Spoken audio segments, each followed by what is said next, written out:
The scream came before the truth. It tore through the quiet compound like a siren, sharp, angry, and full of disbelief. Neighbors rushed to their windows. Security guards froze at the gate. Even the birds seemed to scatter from the trees as if they knew something had broken beyond repair.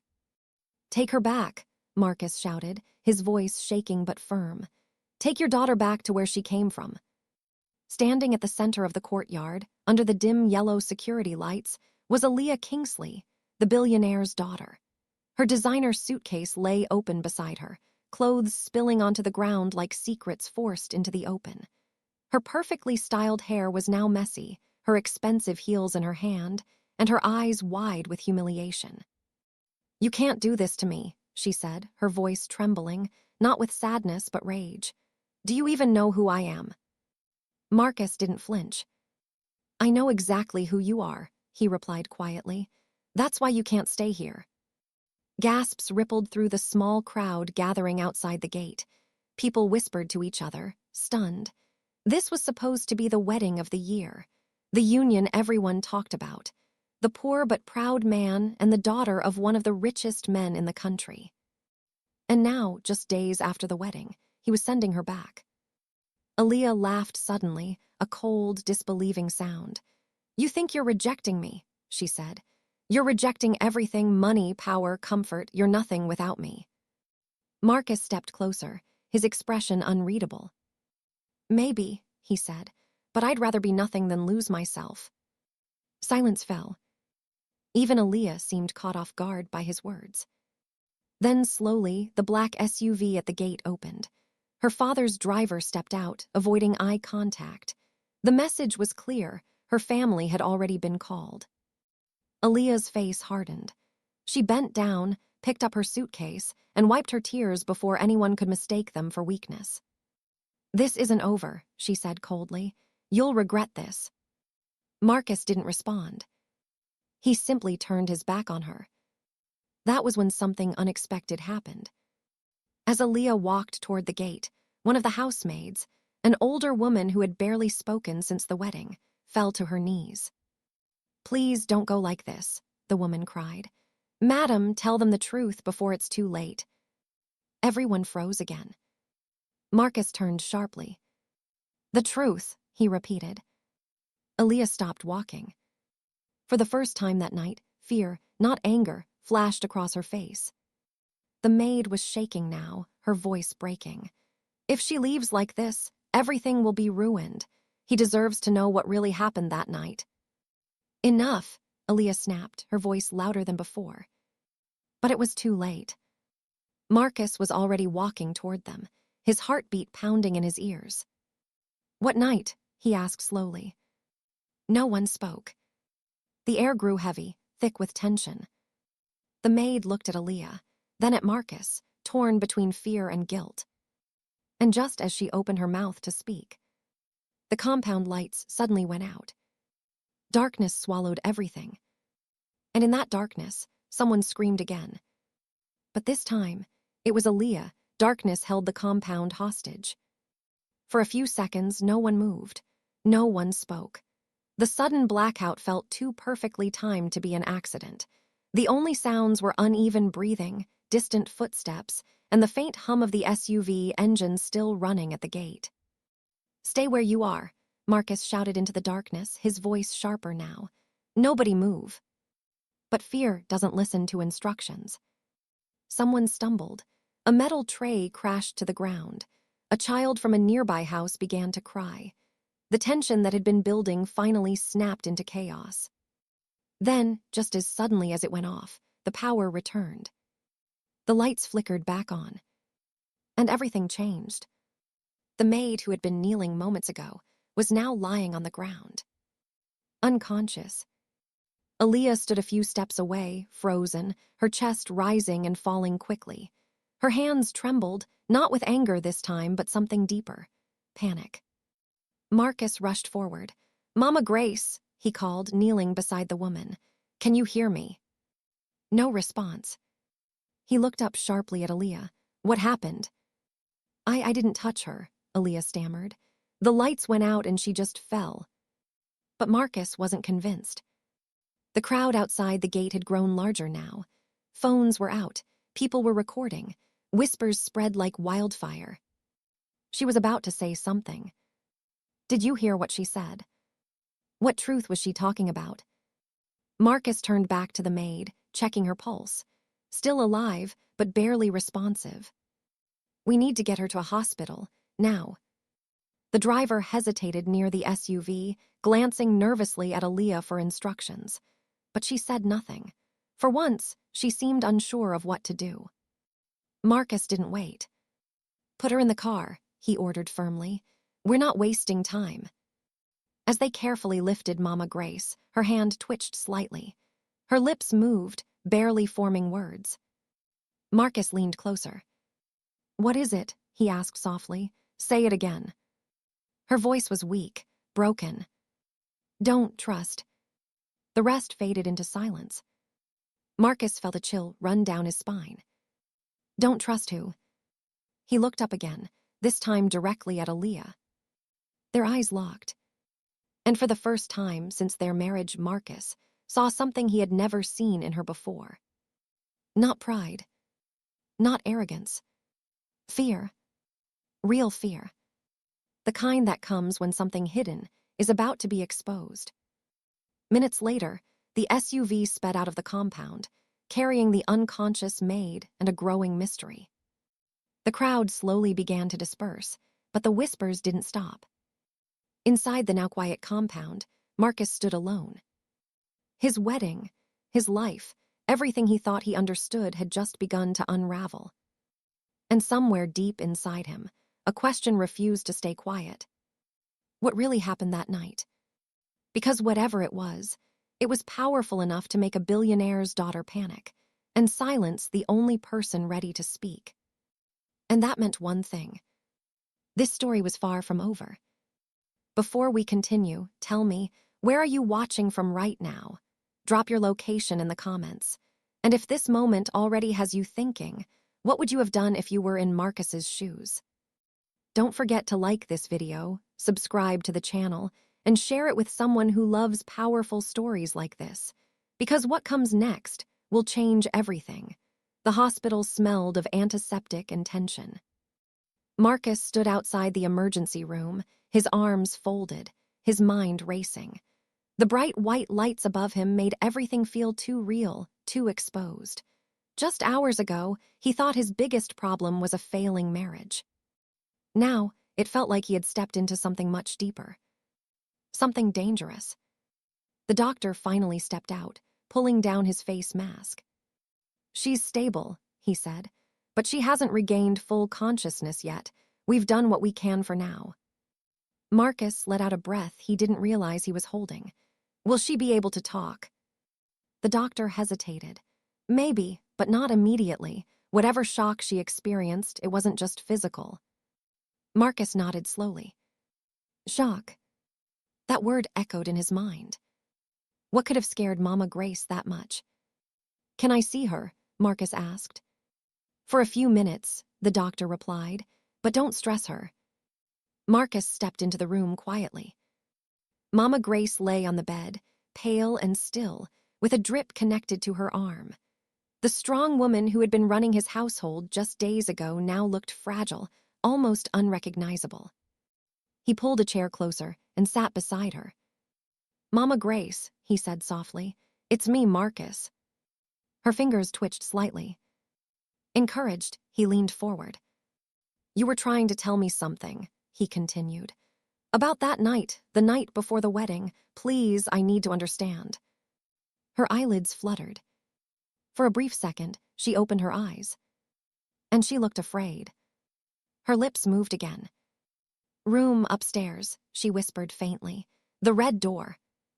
Marcus froze. The red door, he repeated. But she had already slipped back into unconsciousness. He sat there stunned. Room upstairs. Red door. There was only one place that matched that description. Aaliyah's private suite, in her father's mansion. Marcus stood up slowly, his thoughts colliding. Why would Mama Grace mention that place? And what could have happened there, the night before their wedding? His phone buzzed suddenly, pulling him back to reality. It was a message from an unknown number. He hesitated, then opened it. A single line appeared on the screen. "Stop digging, or you'll regret ever marrying her." Marcus's grip tightened around the phone. A second message followed almost immediately. "Some doors are closed for a reason." His heart began to pound. This wasn't just a warning. It was a threat. Marcus looked back at Mama Grace, then at the door of the hospital room. He had a choice. He could walk away, end the marriage, forget everything, and move on with his life. Or he could find out the truth, no matter the cost. Marcus didn't hesitate. He turned and walked out of the room. Because deep down, he already knew. Whatever was behind that red door, it was the reason he had sent Aaliyah away. Even if he didn't fully understand it yet. And now, someone was willing to silence people to keep it hidden. As he stepped into the night outside the hospital, one thought stayed firmly in his mind. He wasn't just uncovering a secret anymore. He was stepping into a war. And the next move he made could change everything. The Kingsley mansion stood like a fortress against the night. Tall gates, armed guards, cameras at every corner. Marcus sat in his car across the street, watching. Just a week ago, he had walked through those gates as a welcomed guest, a groom, chosen to marry into one of the most powerful families in the country. Now he was an outsider. Worse, a threat. He checked his phone again. The warning messages still glowed on the screen. "Stop digging.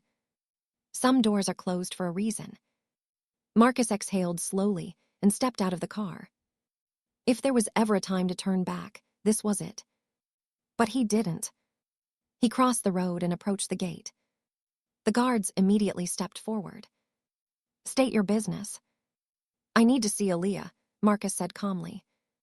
The guards exchanged looks. One of them spoke into a walkie-talkie. There was a pause, then the gate slowly creaked open. Marcus wasn't surprised. Of course they would let him in. They were expecting him. Inside, the mansion was just as grand as he remembered. Marble floors, golden lights, silence that felt too controlled. It didn't feel like a home anymore. It felt like a place where secrets lived. A maid led him upstairs without a word. And then, he saw it. The red door. At the end of the hallway. Closed. Marcus felt his heartbeat quicken.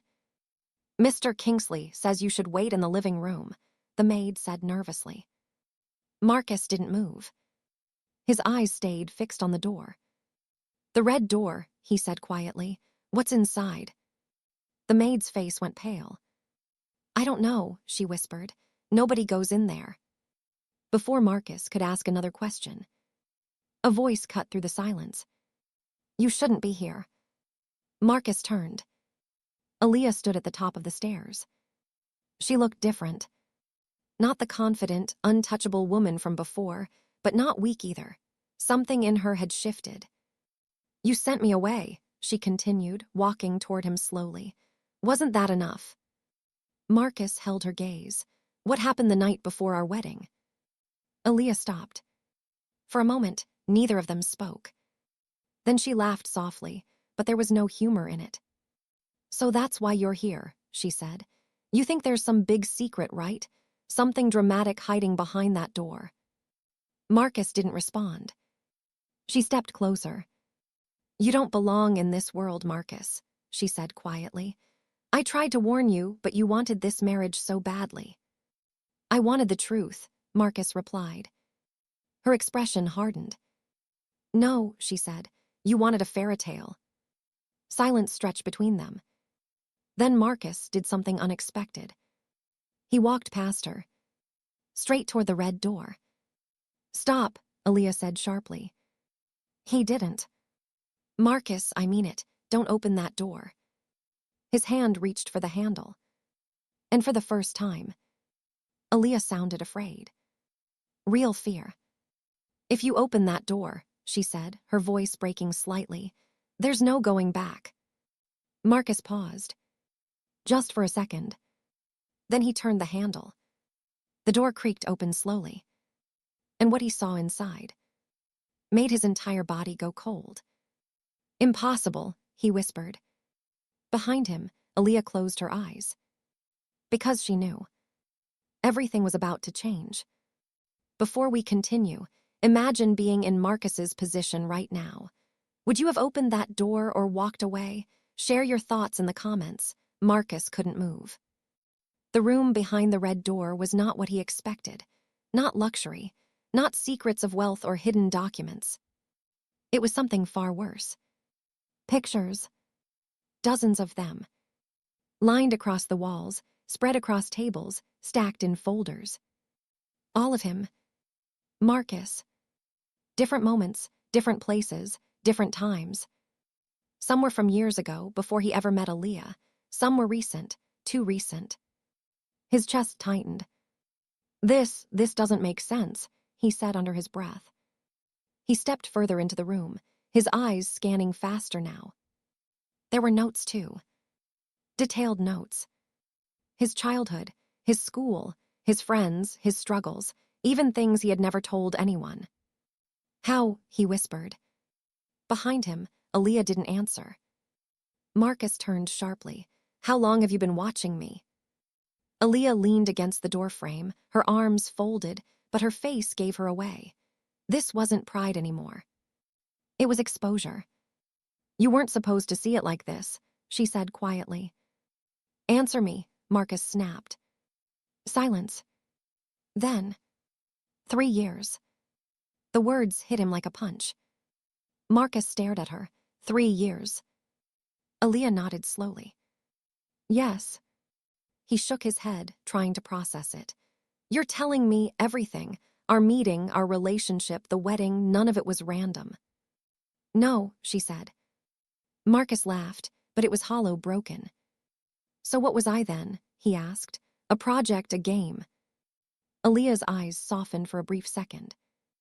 "No," she said. "You were chosen." Marcus froze again.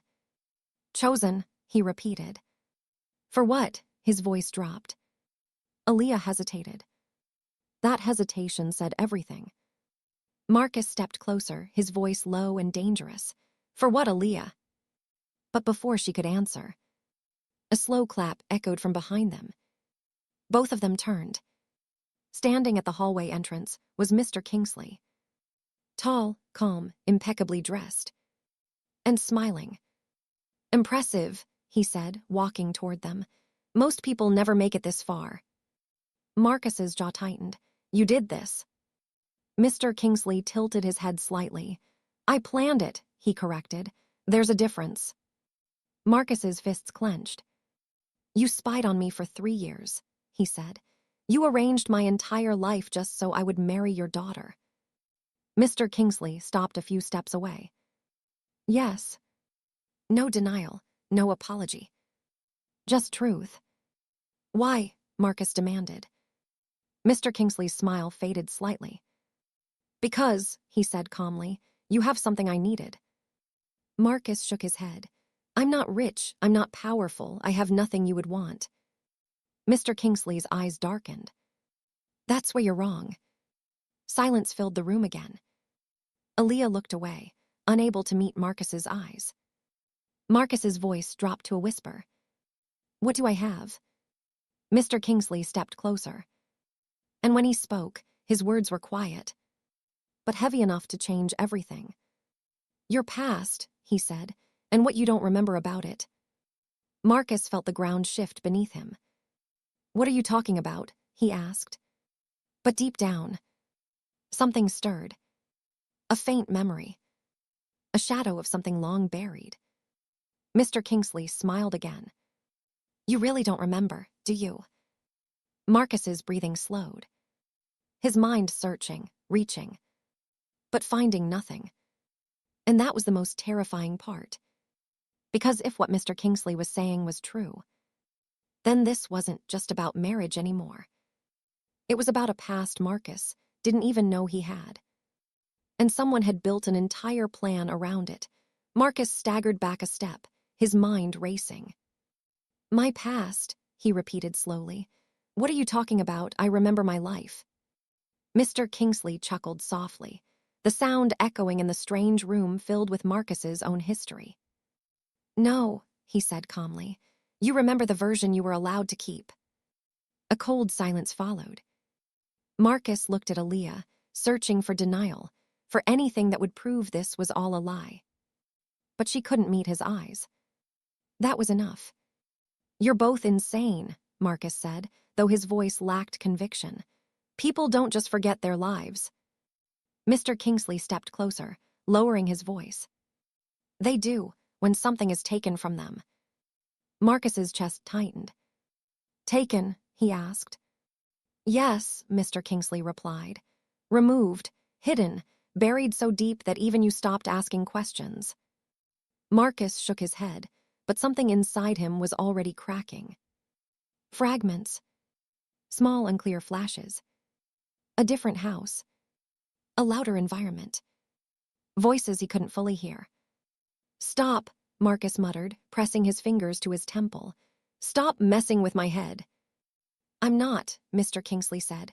I'm reminding you. Aaliyah finally spoke, her voice softer than before.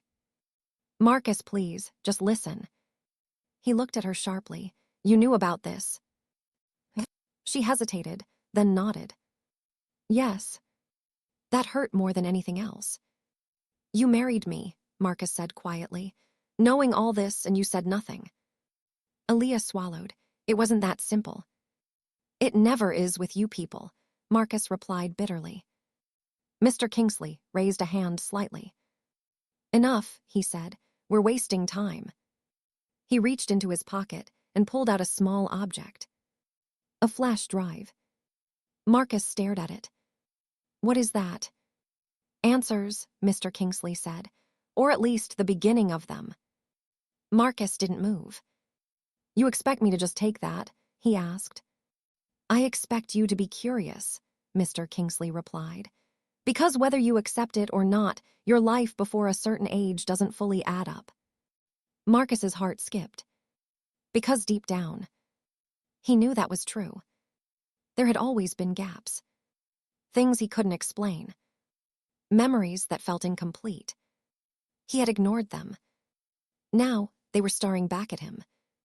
Why me? Marcus asked again, his voice quieter now. Mr. Kingsley looked at him carefully.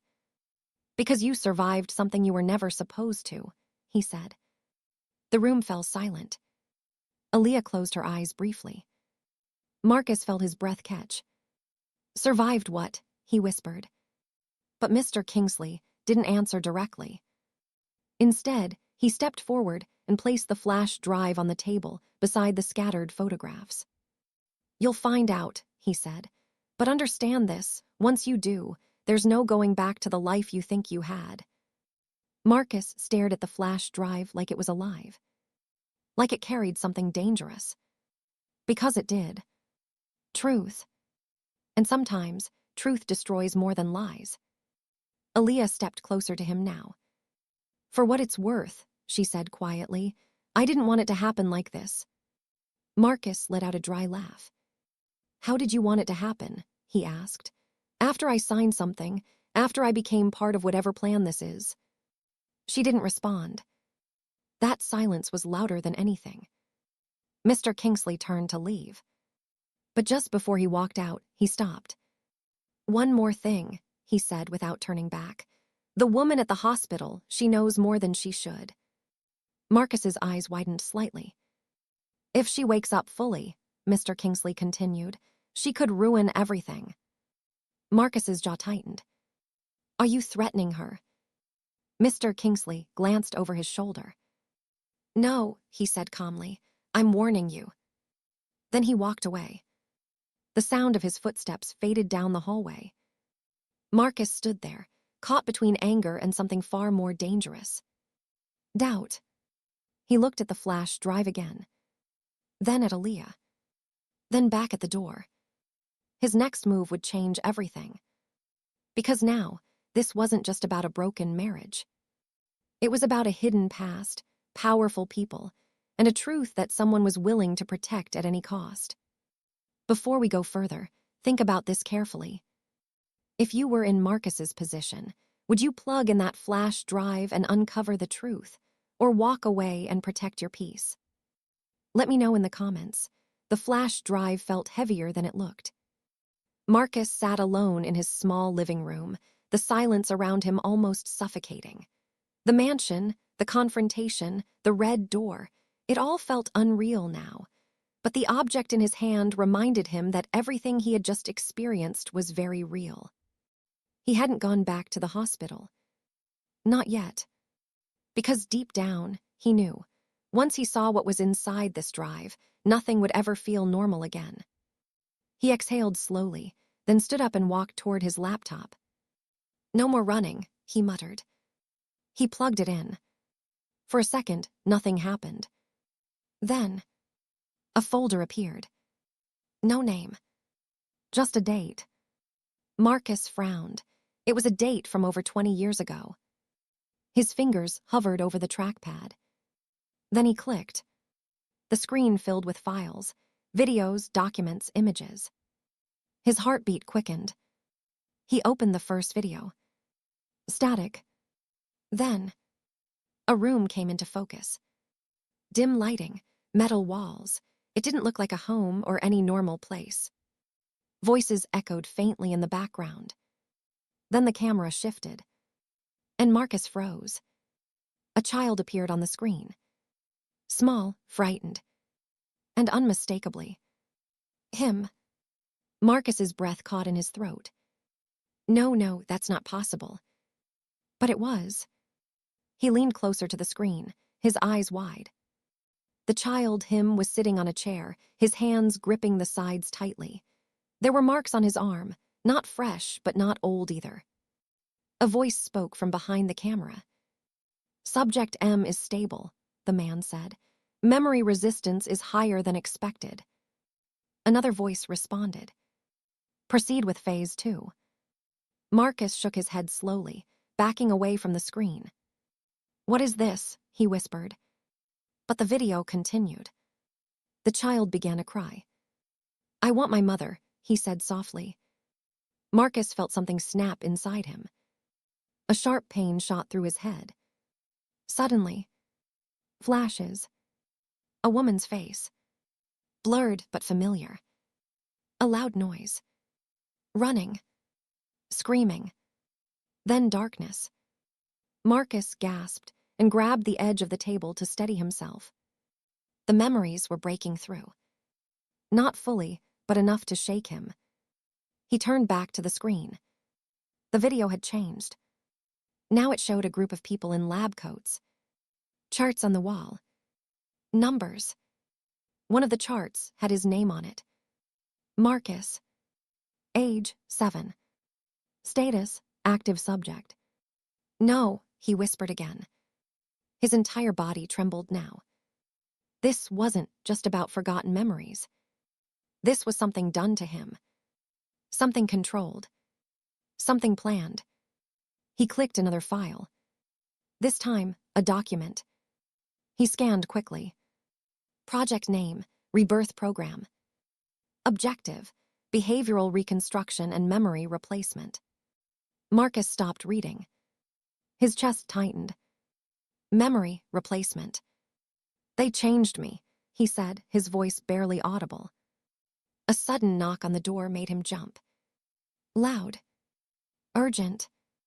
Marcus quickly closed the laptop, his heart pounding. The knock came again. Marcus opened the door. He recognized the voice immediately. It was Aaliyah. He hesitated, then walked slowly to the door and opened it. She rushed in, her face tense. You've seen it, haven't you? She asked. Marcus didn't answer. He just stared at her. And for the first time, she looked like someone who had been hiding a truth for too long. They were experimenting on me, Marcus said finally, since I was a child. Aaliyah swallowed. Yes. The confirmation hit harder than the discovery. Why? Marcus demanded.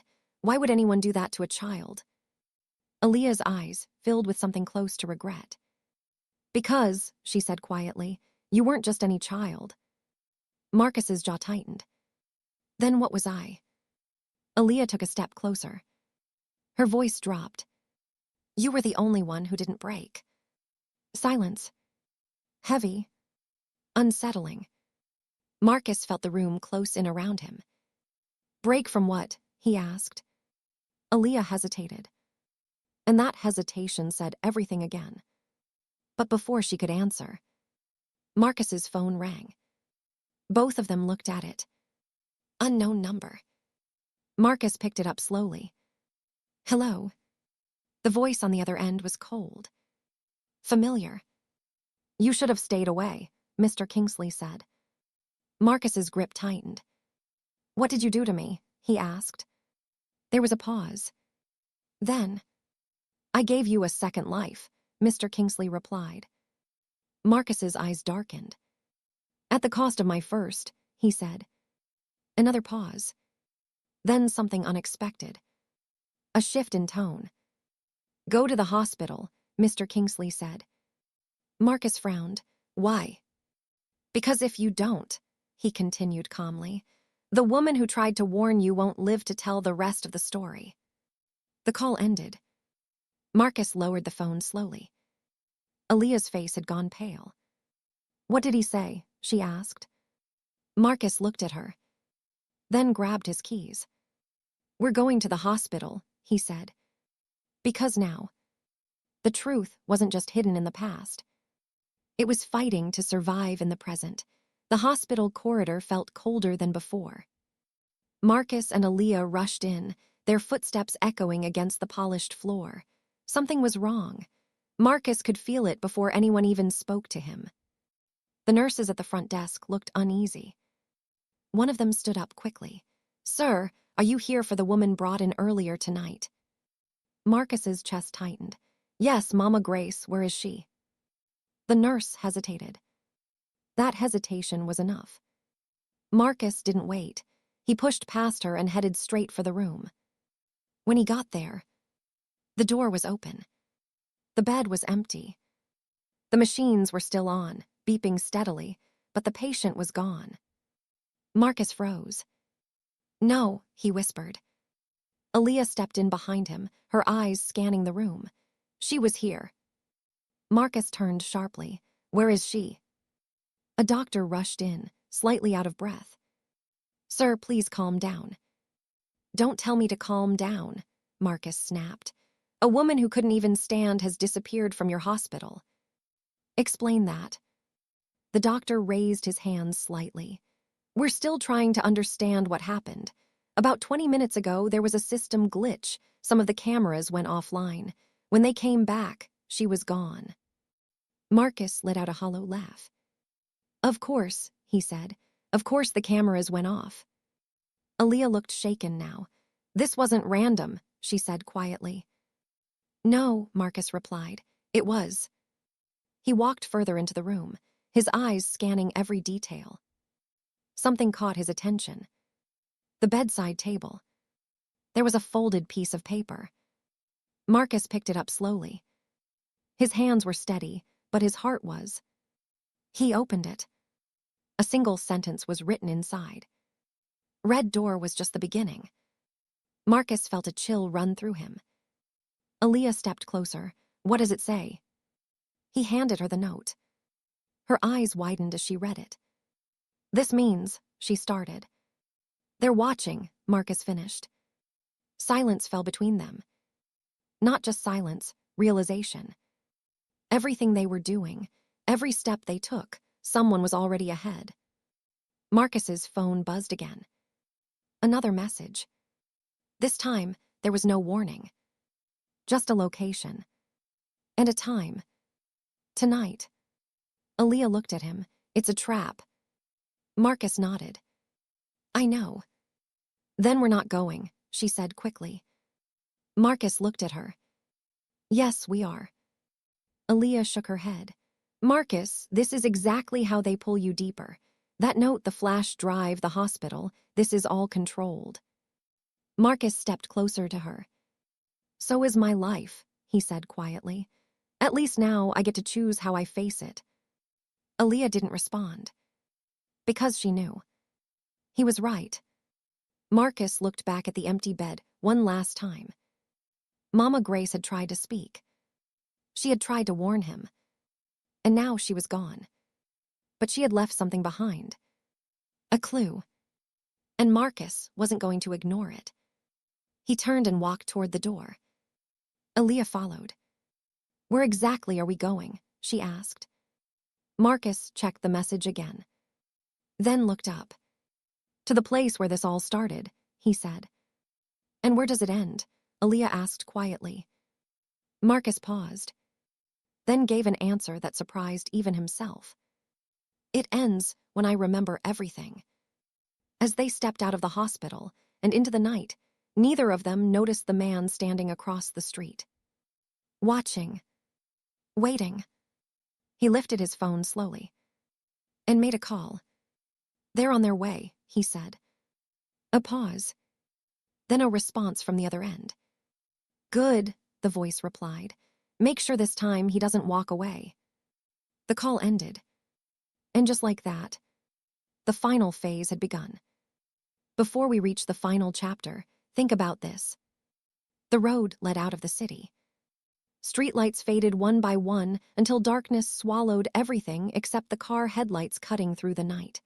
Marcus drove in silence, his eyes fixed ahead, his grip tight on the steering wheel. Aaliyah sat beside him, unusually quiet. The location on the message had been clear. An abandoned facility.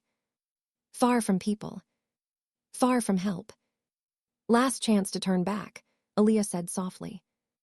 Marcus didn't slow down. "I've been running from something I didn't even know existed," he replied. "I'm done running." Minutes later, the building appeared. Old, rusted, forgotten. But not empty. Lights flickered inside. Marcus parked the car. For a moment, neither of them moved. Then, "We go in together," Aaliyah said. Marcus nodded. They stepped out. The air felt different here, heavy, like the past itself was waiting. The large metal door at the entrance was slightly open. Marcus pushed it. It creaked loudly, echoing through the empty hall. Inside, the place looked exactly like what he had seen in the video. Metal walls. Faded markings. Old equipment covered in dust. But one thing was new. Footsteps. Someone was here. Right on time. The voice echoed from the far end of the hall. Marcus froze. That voice. He knew it. From the video. From his memories. A man stepped forward from the shadows. Older now, but unmistakable. The same man who had said, "Proceed with phase 2. Marcus's chest tightened. "You," he whispered. The man smiled faintly. "It's been a long time, Marcus." Aaliyah stepped closer to him. "Who is he?" Marcus didn't take his eyes off the man. "He's the one who started it," he said. The man nodded calmly. "And the one who's going to finish it." Marcus's fists clenched. "Where is Mama Grace?" The man tilted his head slightly. "Safe for now. She served her purpose." Rage flashed across Marcus's face. "What did you do to me?" he demanded. The man sighed, as if tired of repeating the same story. "We tried to build something stronger," he said. "A mind that couldn't be broken, a person who could survive anything." Marcus's voice dropped, and the others. The man's expression darkened. They didn't make it. Silence. Heavy. Final. Marcus swallowed hard. "I did," he said. "Yes," the man replied. "You did, the only one." Aaliyah looked between them, her voice shaking slightly. "So all of this, the marriage, the monitoring, it was just to bring him back here." The man nodded. "Not just bring him back," he said. "Wake him up." Marcus felt something shift inside him again. Not confusion this time. Clarity. The flashes returned. But stronger. Clearer. The room. The voices. The fear. Then, the resistance. Marcus gasped slightly. I remember, he said. The man smiled. Good. You tried to change me, Marcus continued slowly, to control how I think, how I react. Yes, but I fought it. The man's smile faded slightly. You resisted longer than expected. Marcus took a step forward. And now you think bringing me back here will finish what you started. The man didn't answer immediately. Then, no, he said, I think it will prove something. Marcus narrowed his eyes. What? That you were never free, the man replied. Everything you've done, every decision, even sending her away. He gestured toward Aaliyah. Was still part of the design. Silence. That statement hung in the air like a challenge. Marcus looked at Aaliyah, then back at the man. And for the first time since this began, he smiled. A small, calm, dangerous smile. No, Marcus said. The man frowned slightly. No. Marcus shook his head. You're wrong. The room went still. Marcus stepped forward again. You may have built the cage, he said quietly, but you didn't build me. The man's eyes narrowed. Marcus continued. Everything you did, the experiments, the lies, the control. He paused, then finished. It didn't make me yours. Silence. Then, Marcus reached into his pocket. The flash drive. He held it up. You gave me this to remember, he said, but you forgot something. The man watched carefully. What? He asked. Marcus dropped the flash drive to the ground and crushed it under his foot. I don't need it anymore. Aaliyah's eyes widened. The man's expression hardened. You think destroying that changes anything, he said coldly. Marcus shook his head. No, he replied, but this does. Before anyone could react, Marcus lunged forward. Not in fear, not in confusion, but with purpose. The lights flickered violently. Aaliyah stepped back. A struggle broke out. Fast, intense. Then, silence. A body hit the floor. Marcus stood there, breathing heavily. The man lay motionless. For the first time in years, Marcus felt something unfamiliar. Not control. Not confusion. Freedom. Aaliyah stared at him. Is it over? Marcus looked around the facility one last time. Then at her. Yes, he said. Because now I choose who I am. Days later, the story spread. Quietly, carefully, the facility was shut down. The truth buried, but not completely lost. Mama Grace was found, alive. And this time safe. Aaliyah returned home. Not as the same person. And Marcus, he walked away from everything. No wealth. No control. Just a life he finally owned. And for the first time, it was truly his. Now tell me, what would you have done if you discovered your entire life was planned? Would you fight for the truth like Marcus, or walk away and never look back? Share your thoughts in the comments. And if this story kept you hooked till the very end, don't forget to like, subscribe, and share it with someone who loves powerful, thought-provoking stories. Because sometimes, the greatest freedom comes from breaking the past.